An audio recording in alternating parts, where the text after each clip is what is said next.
Let's get back to the politics of the day, though. Let's talk about energy just for a change. Joining me live now is Senior Fellow and former Director of the Energy Program at the Grattan Institute, Tony Wood. Tony, great to see you once again. We have this warning from AEMO once again. We get these periodically and they haven't really changed over the last couple of years. This, to me, looks like it is warning and really highlighting just how difficult the transition is for the stability of the grid. Yeah, look, Laura, I think you're right. And the people who understand this system and the engineers at AEMO and so forth, they do, that this was never going to be cheap and easy. It's going to be complicated. And some of the issues get more technical than others. And, most people, they might have done high school physics or something and might remember a little bit about electricity, such as volts and amps and all that sort of stuff. Ever since then, you forget about it, right? But those things are important. And we've never had to worry about them because big spinning turbines, coal turbines, gas engine turbines have done all that for us. That's all changing, and now we need different technical solutions, and it's taking a while to put them in place. And I think this report today illustrates that maybe enough attention has been paid to those issues while we've been worried about just getting more renewables in place. We have Barnaby Joyce talking about, more gas. He wants brand new gas plants. We're talking about the extension of places like Yallourn and Araring beyond 2027-28, maybe to 2029. But can they be extended much beyond that? The simple answer is no. At the very least, they'll become much more expensive to maintain. In most big pieces of kit that we have in our lives, it gets expensive as it gets older. We get more expensive as we get older to maintain. They also become less reliable. And those times when they're not in place, a coal-fired power station unit goes offline for whatever reason, then you need gas, and gas is the most expensive of the electricity sources we have today. So I don't think having more gas is the long-term solution. It is important in the short term, and as we need those periods of time when the renewables aren't there or coal isn't even there to use gas, but we certainly do not want to be depending upon gas as a major source of energy or electricity because it will be very expensive. Indeed it will. And to me, I think, again, we're into this partisan debate to the bottom on what our energy grid will look like. And that is in large part, part of the problem. There hasn't been bipartisanship on this for the better part of 2 decades, I would say.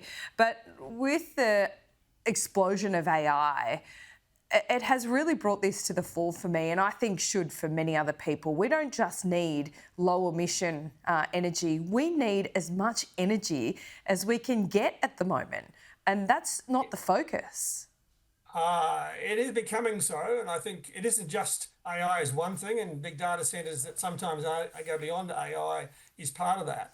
But also, as we move towards electric vehicles, as we move towards getting off gas towards electrifying our homes, which would, for most cases, we'd be financially better off when we get there, that also puts load on the electricity system. And so the planning for an electricity system which will be both lower emissions and also a lot bigger in terms of total megawatt hours per year over the next 20 years is a big deal. And that's one of the reasons why you see this system's creaking a bit as we try and do this. We've never done something as big and as fast. And, the question of what could possibly go wrong arises. And we know the sort of things that can go wrong. The market operator has done a great job of identifying these things, but that doesn't mean it's easy to do. And so we see the system creaking at times. And this report today is a reminder of one aspect of that there's things we have to get on top of fairly urgently, not catastrophically so, but fairly urgently. Otherwise, we could have other disruptions. We could have situations where big customers are asked to reduce their consumption to get through tricky times. So that's not what we want to see. So I think this report is another further reminder that we really do need to get on top of these things as we do close coal and as we move to a system which is going to be dramatically different from the one we had 100 years ago or even 20 or 30 years ago. Yeah, what strikes me as well is that, both sides of politics, definitely don't have the perfect solutions here, and we keep on being told that renewables are the cheapest solution and forms of energy. They might well be soon into the future, but they're certainly not right now. We see that. But again, Tony, I think we're going to need as much renewables in the system and the rollout to continue at pace. But on the flip side, we're probably going to need to consider nuclear as well, aren't we? At least, remove the moratorium and let the market decide whether that is viable here? Yeah, look, I think you're right. I certainly would be a supporter of the idea of removing the moratorium, and then we could have a sensible discussion about this. I mean, the broad idea that the opposition took to the last election was not didn't have a lot of credibility because it was confusing as to are we talking about existing technology, nuclear, small modular reactors that don't really exist commercially, that sort of stuff. Right now, the world of nuclear could emerge a lot in the next 20 years, and we should be keeping a very close eye on that because it may turn out to be that nuclear could be part of our solution to our system as we've been talking about. In the meantime, we really got plan A, which is to continue to roll out renewables and grapple with the consequences of closing coal over the next, let's say, 10 years or so. And that's something we know how to do. As we get to that point where renewables are 80 and 90% of our grid, that's when I think life gets a bit more interesting. And that's what we need to be planning for. And that's when we should keep an eye on it. It's not for us to do the research on nuclear. Other countries are doing that. Exactly. But we should keep an eye on how that's playing out. Yeah, I think so too. But what about the coalition talks about these transmission lines, and obviously the Nationals represent a lot of farmers that don't want to see these transmission lines go through, prime farming land. But the reality is that those transmission lines will need to be rolled out anyway for to support the renewable programs. Look, I think a lot of and Minister Bowen made this point like last week, that a lot of these transmission lines upgrades are necessary anyway. We haven't done enough of that over the last 20 years. But in addition to that, we're trying to connect all these renewable energy, large-scale wind and solar farms in places where we traditionally haven't had electricity generation and transmission. And we haven't done a great job of dealing with communities, looking at opportunity challenges where maybe we can optimize the route of these transmission lines. No one's ever going to build an attractive power line transmission system. It's not going to happen. They're ugly bloody things. But that means that we've got to make sure that we absolutely deal with those communities in a really, really consultative way. And in some cases, it might even mean things like providing other benefits that come from being a source of electricity in those regions so they can see that they get some of the benefits and not just the cost. Tony, potentially stupid question here, but can you talk to me about transmission lines for just a moment? Are they all above ground?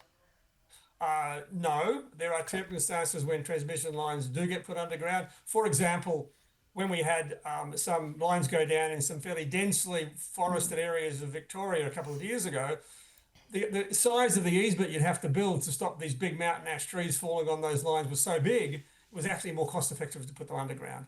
And there are significant cost penalties for putting these things underground. Most of the new modern, in our suburbs these days, most of our power lines are underground, as it turns out, the distribution system, because that's where we recognise the thing to do. So I think we'll see more of undergrounding of transmission lines, but it's still very, very expensive for those big, long distance ones. And you can't put the whole thing underground. You've still got to have substations and other technical things on those lines anyway, which would still be above ground. And farmers and these transmission lines can't coexist? Or does it limit what they can do on their land? Sorry, this might be a little bit out of your remit. We've been using gas pipelines, water pipelines. They have easements, which means there's an area of a property which you can't put a big building on, for example. But if you're using that property for grazing animals, of course, there's no difference really in terms of what they can do. So I think there are things that can be done to minimise the impact of these things. And I think these transmission lines are not easy to put underground. But what I think happens here, Laura, is that we will see new developments happening because the term is necessity is the mother of invention, right? So what people are coming up already with ways to replace the old big spinning turbines of different technologies that can provide the same thing. I think we'll see similar things happening with transmission eventually. The first priority is to make sure our transmission lines don't get blown over in strong winds, because we're going to see more of those, right? So there are some priorities here, but this is a journey, and we've got to get on with some of these things. And I think in some cases we'll just have to build some more of mostly what look like the existing technologies, because the other solutions won't happen in time. Tony Wood, always good to talk to you. Thank you. Thanks, Tom.